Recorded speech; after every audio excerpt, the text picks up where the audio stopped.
معانا وبينضم لنا دلوقتي مهم جدا نقول لحضراتكم صيغه الاستقاله او صيغه الاعتذار الذي تقدم به المهندس هاني ابو ريده الى الاتحاد المصري لكره القدم. هذا الخبر المفاجئ، هذا الخبر الكبير.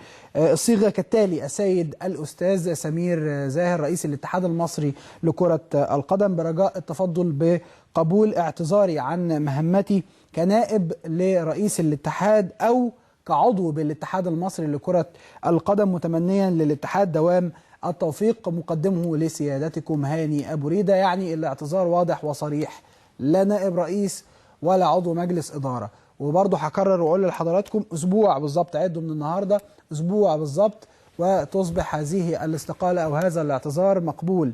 ماذا سيفعل الاتحاد المصري لكرة القدم حيال هذا الخطاب أو حيال هذه الاستقالة أو هذا الاعتذار؟ بعتقد أن الأمر ده هيشغل بال ناس كتير جدا، ورد فعل الكابتن سمير زاهر هيكون عامل إزاي دلوقتي. وزي ما حضراتكم سمعتوا مداخلة الأستاذ عصام شلتوت أن المهندس هاني أبو ريدة كان مخاصم الاتحاد على فترات طويلة جدا بسبب الأساليب اللي بيتبعها الاتحاد غير الممنهجة. هو مش غريب خالص ان انا اقول لحضراتكم، حتى كمان لما كان معانا الكابتن مجدي عبد الغني في بدايه الحلقه واحنا بنتكلم عن امور كتير بتخص الاتحاد، ان هناك بعض النقد ايضا موجه من داخل البيت. اذا الامور واضحه للجميع، نحن لا ندعي على الاتحاد المصري لكره القدم اي اخطاء، نحن لا ندعي اي اخطاء اداريه او اي فساد موجود او طالما ان هناك من داخل البيت من يستقيل بسبب هذا المناخ، يبقى احنا في تمام البراءة من هذا الأمر. حضراتكم شايفين المهندس محمود طاهر، كابتن أيمن